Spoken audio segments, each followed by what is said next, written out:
नमस्कार दोस्तों, स्वागत है आपका आज के मुख्य समाचार में। जिस पहली और बड़ी खबर में आपको बताएंगे कि केंद्रीय मंत्री नारायण राणे के दोनों बेटों के खिलाफ मामला दर्ज। शरद पवार का नाम दाऊद इब्राहिम से जोड़ने का है आरोप।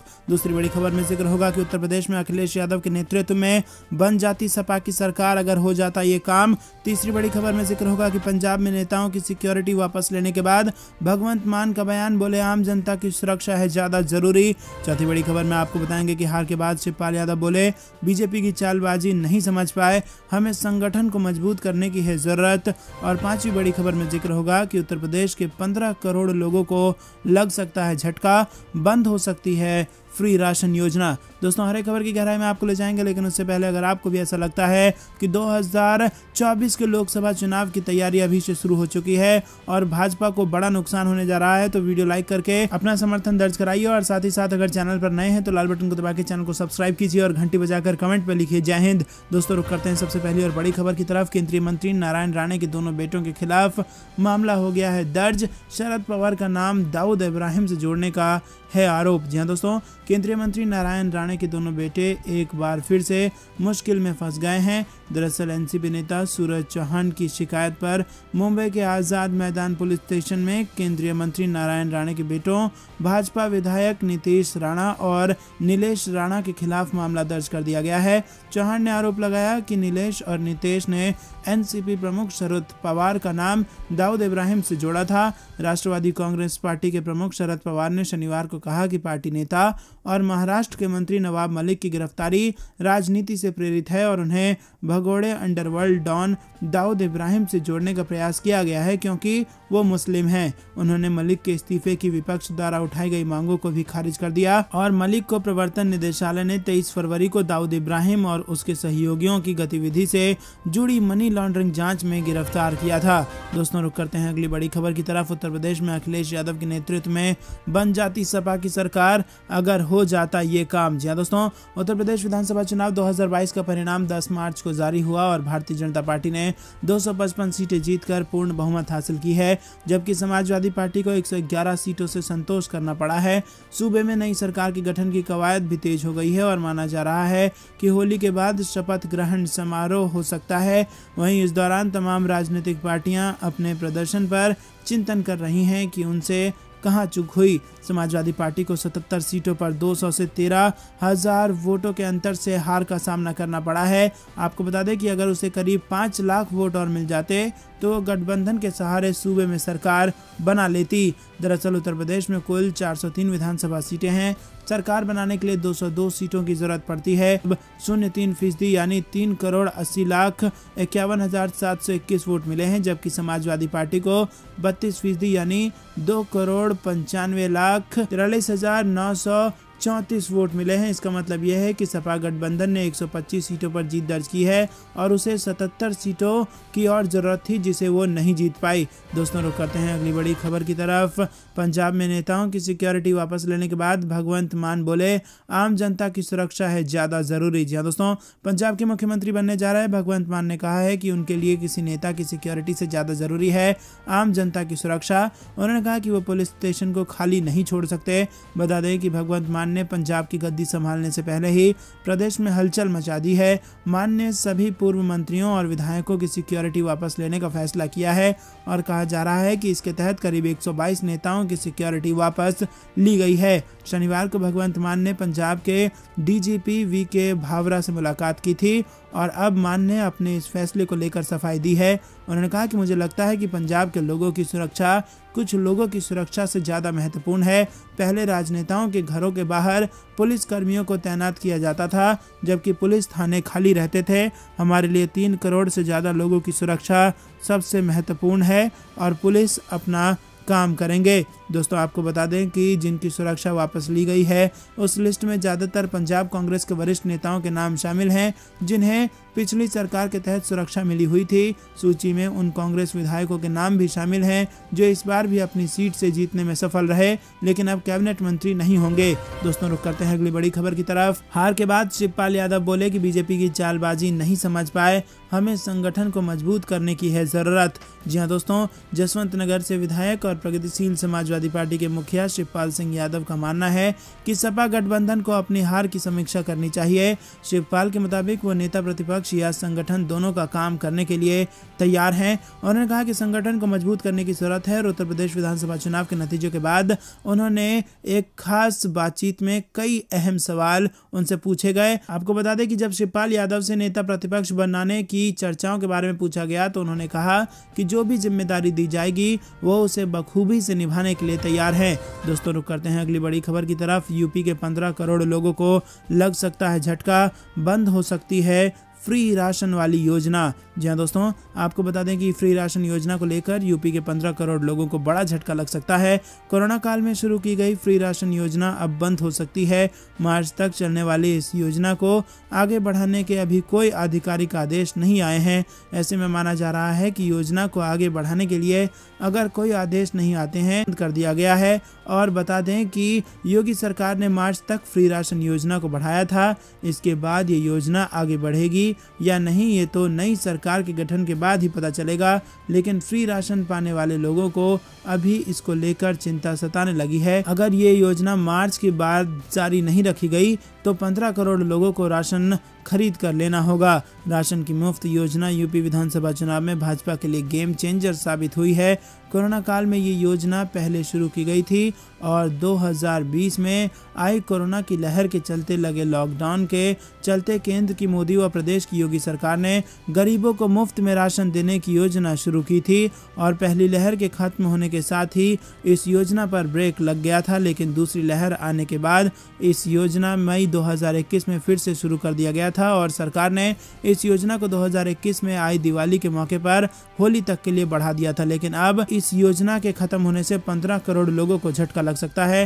रुक करते हैं अगली बड़ी खबर की तरफ। ट्रांसफर पोस्टिंग घोटाला, देवेंद्र फडणवीस का बयान होगा आज दर्ज और घर के बाहर पुलिस का है पहरा। जी हाँ दोस्तों, ट्रांसफर पोस्टिंग में घोटाला मामले में आज मुंबई पुलिस की साइबर सेल की एक टीम अब से थोड़ी देर बाद विपक्ष के नेता और पूर्व मुख्यमंत्री देवेंद्र फडणवीस का बयान दर्ज करेगी और इसके लिए पुलिस की टीम उनके सरकारी आवास पर पहुंचेगी। लिहाजा फडणवीस के घर के बाहर पुलिस सुरक्षा के कड़े बंदोबस्त किए गए हैं जिससे कि बीजेपी के कार्यकर्ता कोई विरोध प्रदर्शन न कर सकें और फडणवीस का बयान शांतिपूर्ण तरीके से दर्ज हो सके।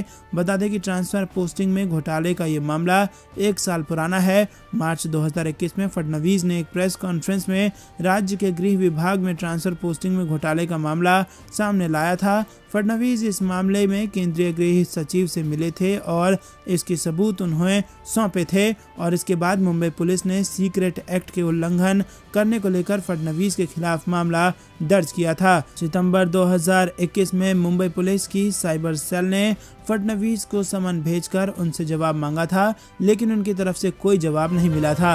रुक करते हैं अगली बड़ी खबर की तरफ। बाबुल सुप्रियो की सीट से ममता बनर्जी ने शत्रुघ्न सिन्हा को उतारा, विधानसभा उपचुनाव लड़ेंगे बाबुल सुप्रियो। जी दोस्तों, पूर्व केंद्रीय मंत्री और मशहूर अभिनेता शत्रुघ्न सिन्हा आसनसोल से लोकसभा उपचुनाव में टीएमसी के उम्मीदवार होंगे। इसका ऐलान खुद बंगाल की मुख्यमंत्री ममता बनर्जी ने किया है। वहीं बालीगंज विधानसभा सीट पर होने वाले उपचुनाव के लिए टीएमसी ने बाबुल सुप्रियो को अपना चेहरा बनाया है। आपको बता दें दोस्तों कि बंगाल में एक लोकसभा और 4 विधानसभा सीटों पर 12 अप्रैल को उपचुनाव होना है। इसमें बंगाल की आसनसोल लोकसभा सीट भी शामिल है। बाबुल सुप्रियो की वजह से ये खाली हुई है और पिछले साल बाबुल सुप्रियो ने अपनी लोकसभा सीट आसनसोल से इस्तीफा दे दिया था। बाद में उन्होंने बीजेपी छोड़कर टीएमसी का दामन थाम लिया और अब कहा जा रहा है कि बाबुल सुप्रियो को ममता बनर्जी विधानसभा में बड़ी जिम्मेदारी दे सकती। चुनाव अधिकारी कह रहे हैं कि हर बूथ पर ईवीएम बदल गई है। अखिलेश यादव बोले कि राष्ट्रपति और सुप्रीम कोर्ट लें संज्ञान। जी हां दोस्तों, 5 राज्यों में हुए विधानसभा चुनाव के नतीजे आने के बाद ईवीएम पर उठ रहे सवाल तेज हो गए हैं। यूपी के पूर्व मुख्यमंत्री अखिलेश यादव ने ईवीएम बदलने के एक वायरल ऑडियो को लेकर सवाल उठाया है। अखिलेश यादव ने सोशल मीडिया पर लिखा कि ईवीएम बदले जाने को लेकर एक चुनाव अधिकारी ने किसी से बात की जिसकी ऑडियो रिकॉर्डिंग सोशल मीडिया पर वायरल हो रही है।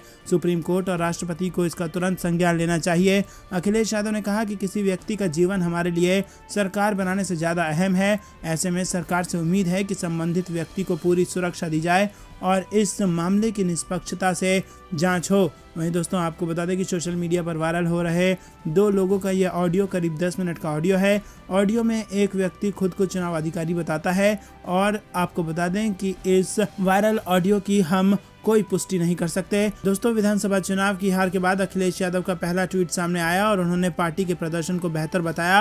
उन्होंने कहा कि उत्तर प्रदेश की जनता को हमारी सीटें 2.5 गुनी और मत प्रतिशत 1.5 गुना बढ़ाने के लिए हार्दिक धन्यवाद। हमने दिखा दिया कि भाजपा की सीटों को घटाया जा सकता है। भाजपा का ये घटाव निरंतर जारी रहेगा और आधे से ज़्यादा भ्रम और छलावा दूर हो गया है। बाकी कुछ दिनों में हो जाएगा। जनहित का संघर्ष जीतेगा। बता दें कि अखिलेश यादव मतगणना से पहले भी अखिलेश यादव ने ईवीएम को लेकर सवाल खड़े किए थे।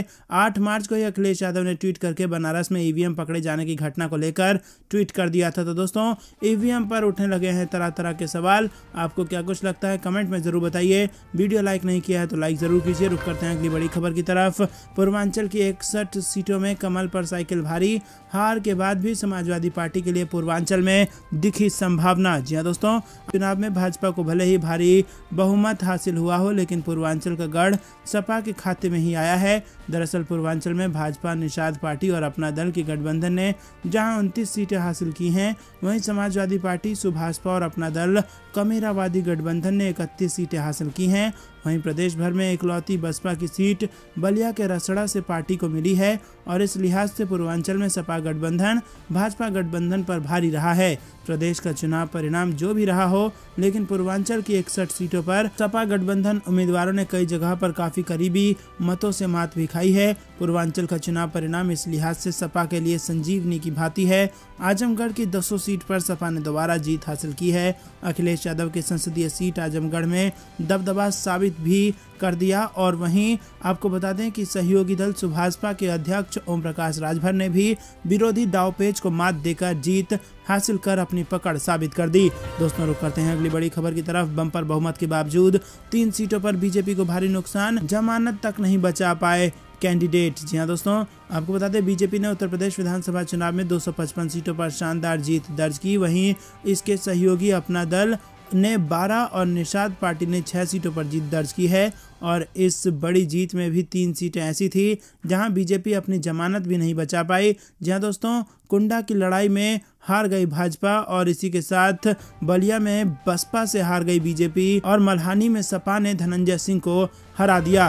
रुक करते हैं अगली बड़ी खबर की तरफ। मीडिया की वजह से बीजेपी को मिली जीत, राजस्थान के मुख्यमंत्री अशोक गहलोत ने लगाया ये आरोप। जी दोस्तों, बीते गुरुवार को 5 राज्यों में चुनावों के नतीजे आ गए हैं जहां 4 राज्यों में भाजपा को जीत हासिल हुई है। इस बीच राजस्थान के मुख्यमंत्री अशोक गहलोत ने उत्तर प्रदेश में बीजेपी की जीत के लिए मीडिया को जिम्मेदार ठहराया है। उन्होंने कहा कि पूरे मीडिया ने चुनाव को जिस तरह से फोकस किया है उससे लोगों का माइंड बदला और बीजेपी जीत गई। दरअसल गहलोत ने दांडी यात्रा की स्मृति में यात्रा निकाली थी और यही उन्होंने ये बात कही और इस यात्रा में उनके साथ कांग्रेस कार्यकर्ता शरीक हुए थे। ये यात्रा शांति और अहिंसा निदेशालय, खादी बोर्ड, JLN मार्ग से गांधी सर्कल तक निकाली गई। वहीं आपको बता दें कि मुख्यमंत्री ने कहा कि यात्रा का मकसद दुनिया और देश में अमन, शांति, यूक्रेन रूस युद्ध की शांति है और हमें गांधी के मार्ग पर चलने की जरूरत है। रुक करते हैं अगली बड़ी खबर की तरफ। जहां बुलडोजर चला वहीं पर बीजेपी हारी, सुभाषपा अध्यक्ष ओम प्रकाश राजभर का बड़ा बयान।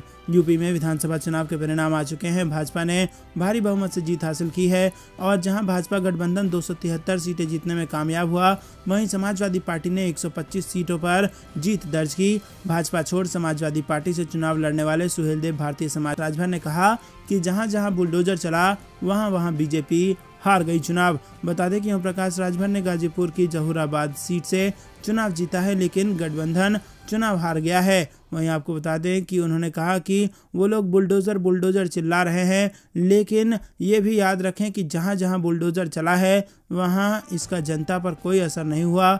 मऊ, गाजीपुर, आजमगढ़ और रामपुर में बुलडोजर चला लेकिन आप नतीजे देख लीजिए। दोस्तों रुक करते हैं अगली बड़ी खबर की तरफ। मुकेश सहनी ने भाजपा को दी चेतावनी, कहा हिम्मत है तो मुख्यमंत्री नीतीश कुमार से इस्तीफा मांग कर दिखाएं।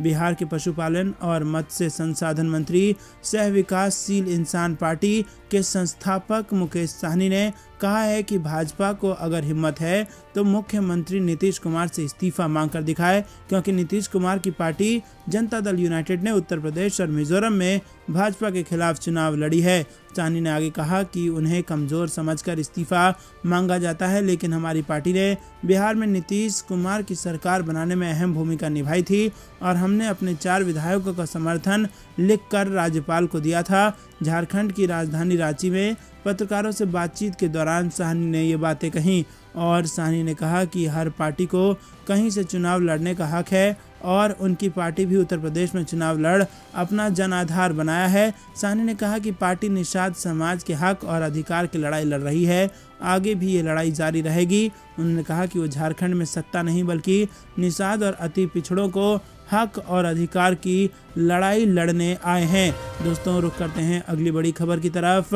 पंजाब में आम आदमी पार्टी सरकार बनने से पहले बड़ा फैसला, सभी पूर्व मंत्रियों और विधायकों की सिक्योरिटी वापस लेने के दिए आदेश। जी हाँ दोस्तों, आम आदमी पार्टी के मनोनीत सीएम भगवंत मान के नेतृत्व में पार्टी की सरकार बनने से पहले पंजाब पुलिस ने एक बड़ा फैसला किया है। राज्य के सभी पूर्व मंत्रियों और पूर्व विधायकों की वापस लेने के आदेश जारी कर दिए गए हैं। पंजाब के नवनिर्वाचित मुख्यमंत्री भगवंत मान ने सत्ता संभालने से पहले पूर्व मंत्रियों, पूर्व विधायकों और विभिन्न राजनीतिक दलों के पूर्व अध्यक्षों की सुरक्षा वापस लेने का फैसला किया था। एडीजीपी सुरक्षा पंजाब की ओर से दिशा निर्देश जारी किए गए हैं। पंजाब की पूर्व चन्नी सरकार में मंत्री रहे लगभग सभी विधायकों की सुरक्षा वापस लेने के आदेश जारी कर दिए गए हैं और इन वीआईपी की सुरक्षा में 400 से ज्यादा विभिन्न बटालियन और कमांडो फोर्स के कर्मचारी लगे हुए थे। सुरक्षा को तत्काल प्रभाव से वापस लेने के आदेश जारी कर दिए गए हैं। एडीजीपी ने ये आदेश सभी पुलिस प्रमुखों को भेज दिया है। पंजाब के आम आदमी पार्टी को प्रचंड बहुमत मिली है और पार्टी ने 117 विधानसभा सीटों में से 92 सीटों पर जीत हासिल की है। ईवीएम पर फिर बोले अखिलेश यादव, सुप्रीम कोर्ट और राष्ट्रपति से लगाई गुहार। जी हाँ दोस्तों, उत्तर प्रदेश विधानसभा चुनाव में भारतीय जनता पार्टी के मुकाबले करारी हार का सामना करने वाले समाजवादी पार्टी अध्यक्ष ने ईवीएम को लेकर वायरल ऑडियो को लेकर सवाल खड़ा किया है। उन्होंने सुप्रीम कोर्ट और राष्ट्रपति से संज्ञान लेकर सुरक्षा देने की मांग की है। अखिलेश यादव ने ट्वीट किया कि ईवीएम बदले जाने को लेकर एक चुनाव अधिकारी ने किसी से बात की, जो कि ऑडियो रिकॉर्डिंग सोशल मीडिया पर चल रही है। वहीं आपको बता दें कि माननीय उच्चतम न्यायालय और राष्ट्रपति महोदय इसका संज्ञान लें व सरकार संबंधित व्यक्ति को तुरंत संपूर्ण सुरक्षा दें। किसी एक व्यक्ति का जीवन हमारे लिए सरकार बनाने से ज़्यादा अहम है।